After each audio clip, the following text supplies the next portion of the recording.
A couple of months ago, I was over in Italy traveling around visiting different bike manufacturers and museums. And one of the museums I went to visit was the Benelli Museum. I think I just recently uploaded that video. And as you enter the foyer, you see this iconic Benelli. It's the 6. 6 is the Italian number for 6. And it's an iconic bike in the Benelli history and story. They have multiple examples of it in the museum. And it's a 6-cylinder transversely mounted. Now back here in South Africa, to my surprise, I actually stumbled over a very early 1980 model. This is, I think, a 1981 model. It's a Benelli 900 SAE. Now let's have a look at this in more detail.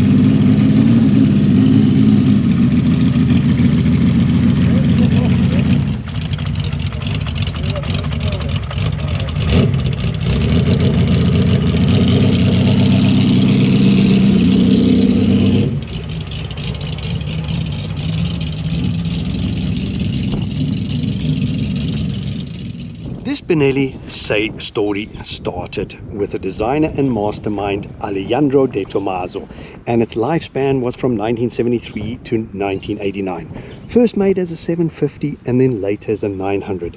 So from 1973 to 1978 was the 750, from 1979 to 89 was the 900. There were approximately 3,200 units built of the 750 and approximately or just shy of 2,000 on the 900.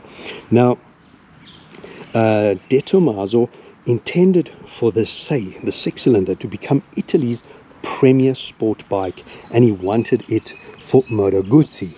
And one of the remnants of that fact, you can actually see this bikini fairing comes off the Moto Guzzi Le Mans. But never mind, it ended up a Benelli.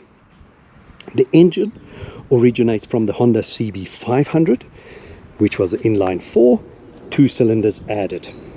Now, what Benelli did is they squared off the cylinder heads here, and that gave them the individuality, because as mentioned earlier, Honda and Kawasaki all had the transversely mounted 6, so that's how they identified their 6-cylinder.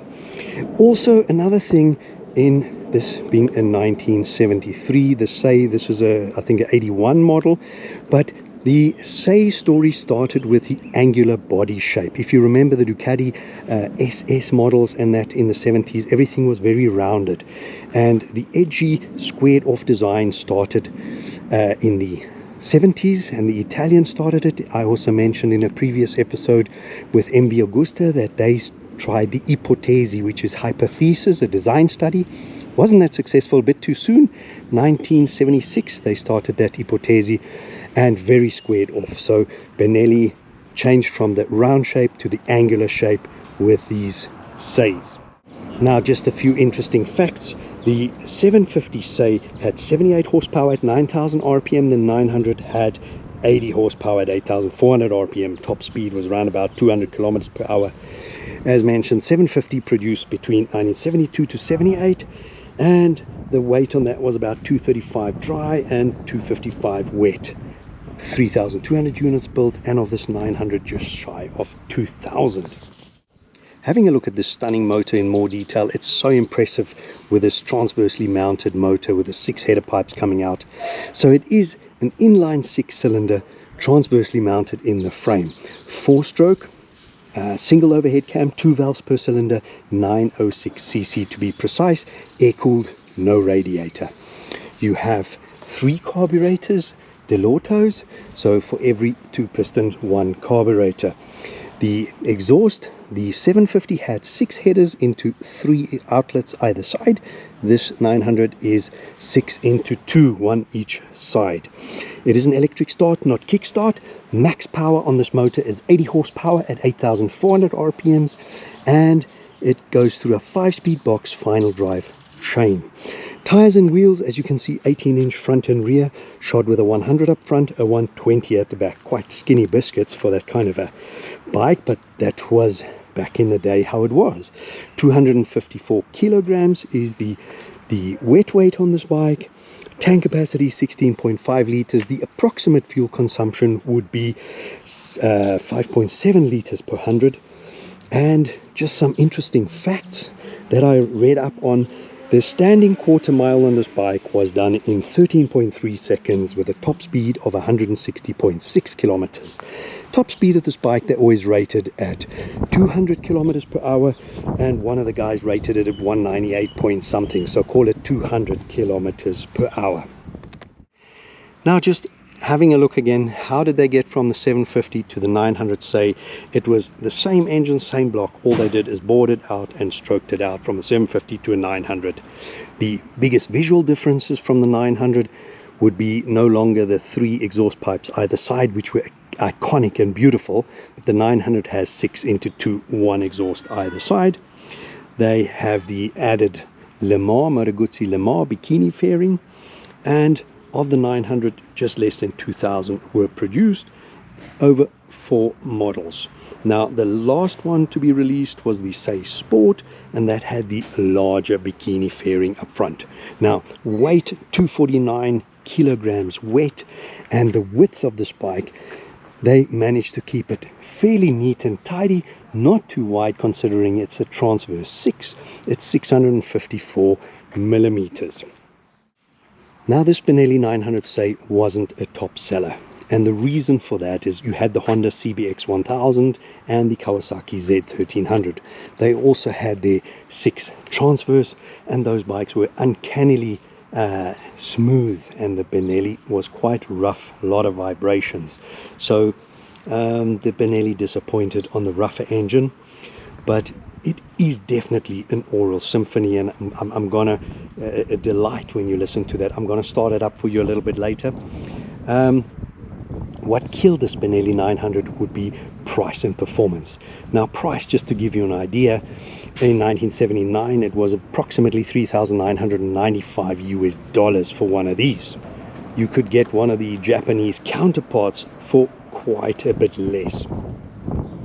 And a lot of people said the Italians sold out to the Japanese when it comes to technology with us. However, where this bike was one up on the Japanese is in the department of handling. And I have a 1981 Mike Hellwood, and if you remember those, the Italians definitely had the better handling bikes. This bike has top equipment. You have Brembo's dual up front, you have Brembo's rear, 38mm Marzocchis. The wheels look very, very similar to my FPS on the Mike Hellwood. Really top gear on this bike, and the Italians definitely had the better handling bikes. So that's where this bike was one up. If you had a little bit of cash, you wanted to be unique and different, you got one of these. However, not one of the top sellers. This Benelli 900 Say was referred to as outrageous and got a nickname of a flash bike. And what they meant with a flash bike, the meaning of that is rare, expensive, European, quirky, handsome, high performance. And the problem is with the rare, expensive, European, quirky, for quite a bit less you could get a Transverse 6 Honda or Kawasaki. I think what I'm going to do now is just start her up so you can hear this aural delight, the sound of this 6-cylinder through these 2 megaphones. There are stunning Silentiums, original pipes on this bike, and you just have to hear the sound of this bike.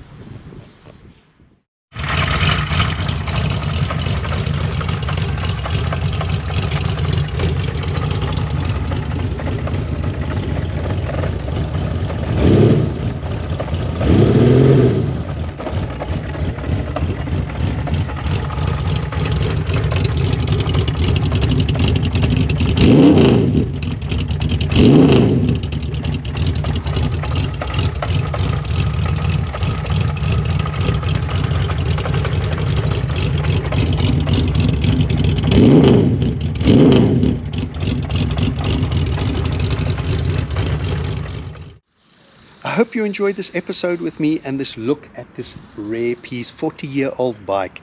I think it is absolutely stunning. It's glorious. It's an amazing sound. It's an imposing sight with those 6-header pipes from the front. And I just hope you enjoyed this episode with me and this great find. If you did, please remember, hit that like button, give me a thumbs up, and most important, don't forget to hit the subscribe button to help me build the channel. And if you like, the reminder bell so you always know when I'm uploading new content.